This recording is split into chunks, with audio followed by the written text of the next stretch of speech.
અરે હે ઋષિઓ, જ્યારે પરીક્ષિતજી મહારાજ ગતિને પામી ગયા ને ત્યારે એની પાસે ઇન્દ્ર આવ્યો હતો, દેવતાઓ બધા, અને પરીક્ષિતને કહ્યું, હે પરીક્ષિત, તને શ્રાપ લાગ્યો છે ને, અમે તને અમૃત આપીએ, તું એના બદલામાં અમને ખાલી કથામૃત આપી દે.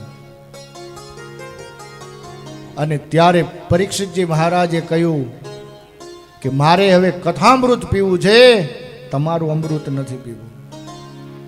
કારણ કે આ કથા અમૃતમાં અને કથામૃતમાં ફરક શું છે? તો કે અમૃત પીવો તો દીર્ઘજીવી બની જાઓ, લોંગ ટાઈમ સુધી જીવી શકો, જ્યારે કથામૃત પીવો તો દિવ્ય જીવી બની જાઓ. હવે પસંદગી આપણી છે કે દિવ્ય જીવી બનવું કે દીર્ઘજીવી બનવું.